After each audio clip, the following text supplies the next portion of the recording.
So, good day for every one of us. You are ready to go deep to something that will be maybe your first time in your life, a journey to a new, total new place you have never been before? You're not afraid? You're trusting me to lead you? Very good, very good. Because we are going to do something with you now that rarely I do it, right? Rarely I do it. And this is really to go to a piece of the Bible, right? That most of us, we have heard about it, we use it so much, and we don't even ask ourselves, what is really the meaning of this book? What is Song of Songs?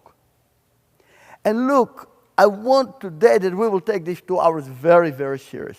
Because for me, the moment really, I want to say it was revelation from God. Song of Songs became one of the most beloved book in the Bible. Really, really, I like a treasure. And I didn't stop to say, Lord, thank you for this treasure. Thank you. And I will try to expose it. From beginning, I tell you, my stomach is full of Solomon. I tell you the truth. It's full. It started so well. A child could not start better than Solomon. When he was young, when he was in Gibeon, 1 Kings chapter 3, so well. Such a potential when God met him in the dream. And then later on, chapter 6, 7, 8, 9, 10, 11, this is the last chapter, right? That you find Solomon, 1 King. It was from worse to worse. Worse to worse. I mean, and it ended again, chapter 7, verse 11, when he was building high places to all the wives, all around the country, but even in front of the temple in Jerusalem. He raised up high places for the god of Moab, god of Edom, god of Ammon, which they were worshiping children. You understand what I mean? They burned children. And I said, how can it be that this man that came to a situation to have 700 women, I mean, he collected them like somebody collects stamps, right? Another one in his collection, another one in his collection. How this man can be, for me, example of a pure love. You understand me? Of a pure love. It contradicts totally what Jesus was showing me. A man should have one wife. And they grow together and create a family and so. And for me, Solomon was the one that totally was the opposite. And not only the opposite, as the Bible says, he destroyed Israel. And everyone talks about Solomon, talks about Song of Songs. That this is the highest, right? So something is wrong here in my eyes. Something was wrong here, and I decided I'm going deep into this, deep in the text, deep in the Hebrew. And wow, I tell you, when I started finding things and then meeting even rabbis, Israeli rabbis, that told me, I feel you are right. I really feel that you are right. Someone that was really, really great man, he told me, I never saw this. I never understood this word is, and mainly when we went to the translations.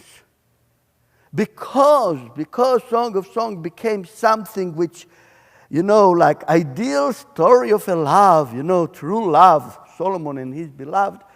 Because this was the target, what happened, all the commentary was built such a way to point You know, first you take the bullet and then you make a big circle around it. And it was so bad, at the end I felt what happened, that even words which are total negative against Solomon, they changed it. And as you are going to see today, we're like, okay, I don't tell you now, we will come to this. Really change your translation. Because the Hebrew says something and boom, everything is opposite because they wanted to make a target. So this is one thing. So please excuse me because my stomach is full of Solomon. Okay? And you know, as a tour guide, we are in Armageddon and we stand there in Armageddon. Yeah, and we know what Solomon did. I don't enter now. We don't have the time. What he did in Hatzor, in Gezer, in Armageddon. I mean, the three cities that God commanded, destroy them, burn them. Burn them. Hatzor, the biggest Canaanite city, burn it. What Solomon did. Not only build it, but made it a city for horses and chariots. Gezer, a city that Pharaoh, king of Egypt, conquered and burned it. And the same King Pharaoh, sorry to give you a little background, a little, right? The same King Pharaoh, the Bible tells us that he gave his daughter to marry Solomon. The Pharaohs, the Pharaonites, right? The Egyptians, rulers, never gave their daughters to any king out of Egypt. Why? Because they believed that they have some goddessness, I don't know how you call it, godly things in their blood, and they didn't want to move it to other nations. You understand this goddess power. Solomon is recorded as the only one in the old annals. You know, annals are all kind of written on stones that the Assyrian wrote, the Babylonians. They mentioned that Solomon was the only one that King Pharaoh offered him to marry his daughter. You understand the meaning of this? The flattering, right? I mean, King Pharaoh, one of the greatest three empires in those days, offered me his daughter. Shall I say no? Shall I say no? How can I say no? The Bible said very, very clear, don't marry with them. But he married with her. And look, I hope after we finish here, you go home, you take 1-2 hours, and you go through the text. Really go through. 1 Kings, chapter 7, 8, 9, 10. No, not many, 4 or 5 chapters. Every chapter reminds us, he did this and this and this, and built home in Jerusalem for his Egyptian wife, the daughter of Pharaoh. Every chapter reminds us, write it, and he built a home in Jerusalem for the daughter of Pharaoh. The daughter of Pharaoh, the daughter of Pharaoh. I mean, it's like a big red, flag to understand to what dimension this man came. The Bible warns and warns and warns, don't go back to Egypt. Don't go back. You know this. You remember here and there that you met this. Don't go back to Egypt, the place that I took you from bondage. And don't go and bring yourself horses from Egypt. What Solomon is doing? He's taking not only Hatzor, but he took Gezer, the city that Pharaoh gave him, and turned it to a city of chariot and horses. And from where are the horses? Egypt. Let me talk about the third city, Megiddo. You know it by the name Armageddon. Revelation, right? 16, right? Chapter 16, verse 16. The Armageddon war. What is behind Armageddon? There is a city which is in the middle of the valley of Jezreel. And this city that was dug more than any other city in Israel, they found 26 layers, right, of the ruins, right? Layers, layers, layers that bring you backward to 6,000 years ago. I know for Americans to say it takes 6,000, I mean, all your history is 200 and something, right? I mean, you cannot grasp about what I'm talking, right? And this city was dug so carefully from 6,000 years ago, layer after layer.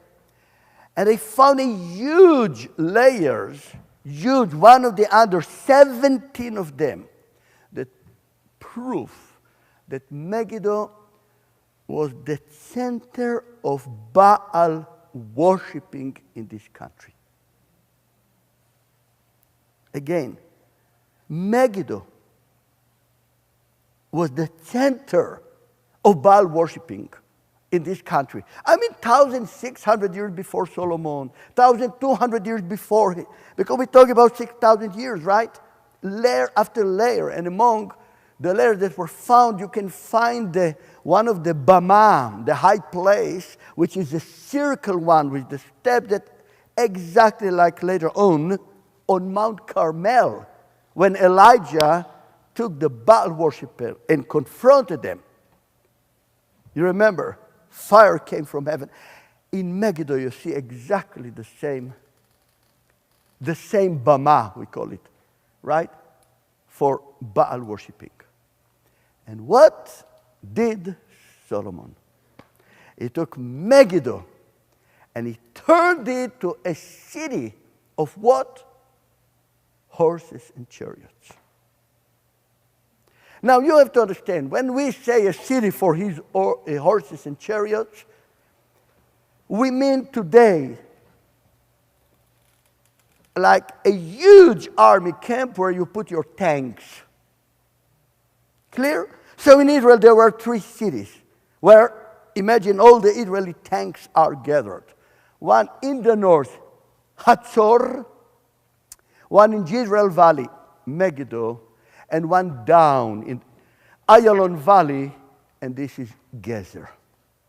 And these 3 cities, the Bible reminds us again and again that who built them? The only king in this country, the only king in our history that never had to go to one war, because David did all the work for him. You understand me? The only king that in potential he got a kingdom which he just had to rule it with wisdom, with peace, not contaminate, I don't know the word, right? With any blood. And what he did, he turned them to what? Cities of chariot and horses. The Bible is giving us such, the Bible gives us the details, the data, the knowledge. You have to stop and to take this knowledge and put it inside. You understand? What it means. What it means that the last battle that is going to be the hardest battle, the battle of Armageddon, the foundations down are Baal worshipping. And the power that Solomon had behind this place. Because from the 3 cities that I mentioned, Hatzor, Megiddo, and Gezer, Armageddon represent more than the other 2 even. The corruption that Solomon brought Israel. And in this kind of background, I'm asking me how Song of Songs can enter inside. How it can enter. It's such a beautiful, pure love there. Pure, beautiful example, right? How it can enter that he is the one that the love is going to him. Who is this woman that is going to love him so much? Because the story, usually, the love between Solomon and a beloved girl, right, or woman. I mean, who is this woman? What is behind it? Behind Song of Song? To add to this, and I started really dealing strong with this like 3 years ago, okay? Around 3.5 years ago. You know, I started to see how the Jewish rabbis, how they dealt with Song of Song. I mean, historically, what happened? And I was quite surprised. Almost all sources tell that Song of Song was the last book that entered to the canonized Bible. You see? When the Bible was canonized, you know, it was a process of hundreds of years. Hundreds of years after Jeremiah was canonized, Isaiah canonized, and so on. The last one that was canonized, actually second century only, was Song of Song. Why? The rabbis, they canonized the Bible, right? Everyone knows what I mean by canonizing, right? You understand? I don't want to enter now to all the systems, Septuaginta, Vulgata. You can go and study for yourself this. The rabbi didn't want to canonize it. They actually related to this as an erotic book in the Bible, and it's not an honor to put it in the holy, right? Like we call Holy Bible. And they were agreeing, all of them, that they're not putting it inside. And there came one rabbi. He's very, very famous in the Jewish realm. His name was Rabbi Akiva, which is another story. I wish I could teach you more background. You understand? It will open your mind. And Rabbi Akiva, which was, I'm not exaggerating, the Jews consider him as the most important rabbi that have ever been to Israel. Rabbi Akiva said the following: if all the canonized Bible till his days is holy, Song of Song, you know what it is? Holy of holiness. I repeat, if all the Bible is holy, Song of Song is the holy of holiness. And because of his very, very strong personality, wisdom, and so on, he said it will be canonized. And this was the way that Song of Song entered to the Bible as we have it now. So I know this kind of thing 30, 40, 50 years ago, right? I know them, right? But I really wanted to see more inside the Rabbi Akiva. This is the rabbi that was living almost exactly 100 years after Jesus. This is the rabbi that was fighting the believers, the new Christians, right? And most of them were Jewish people, right? More than any other rabbi. This is the rabbi that did some of the most hard things against the believers, and at the end took them out of the Jewish community. If for 100 years the Jewish believers found themselves part of the synagogue, he was the one that dropped them away. Totally.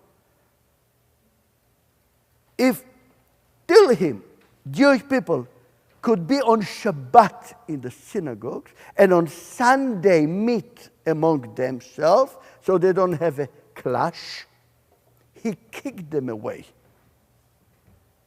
from the synagogue, from the Shabbat, if you understand what I mean, from the Shabbat itself. And actually, the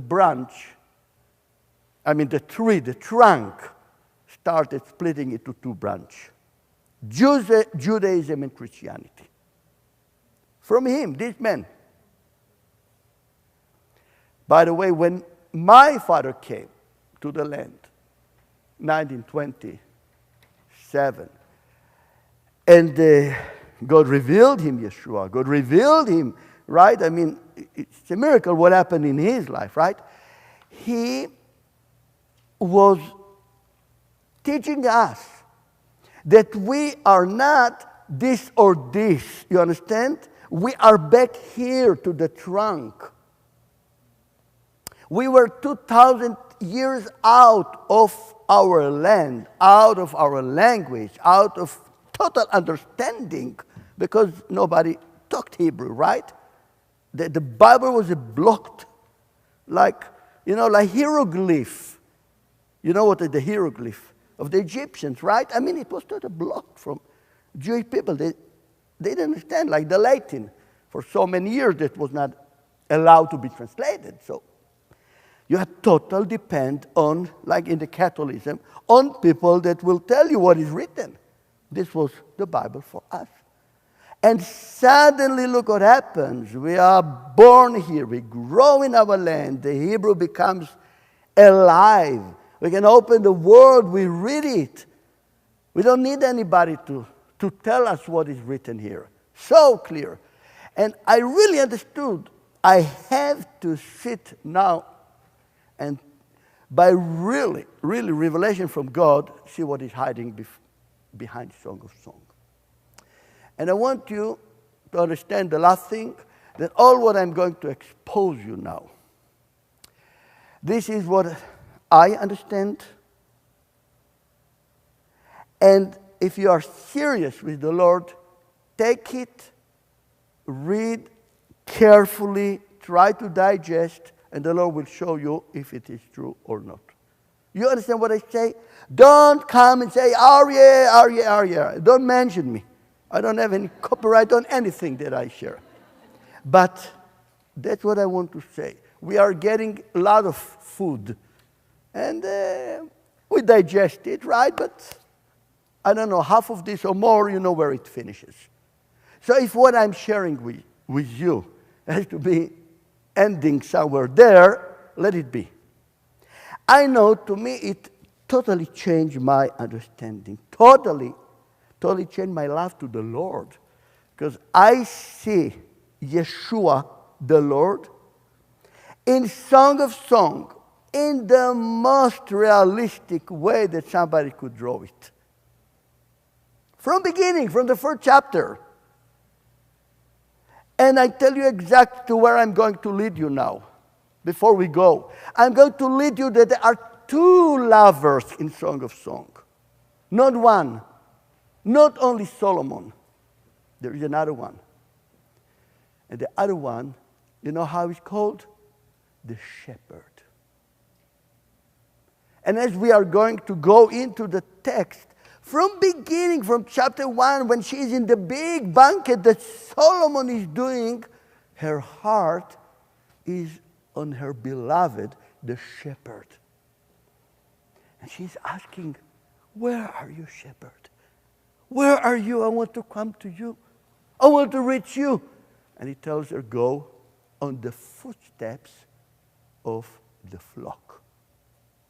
And through all these 8 chapters, you can see this woman standing between these two.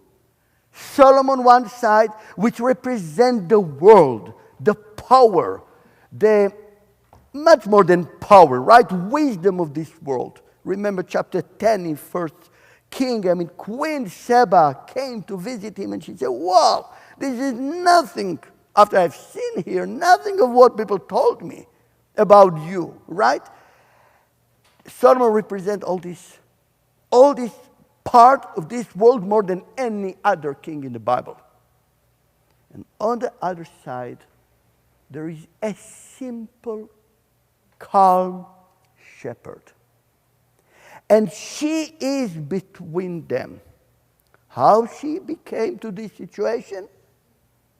Let us start. Ready? So you understand to where is the focus? Let us start.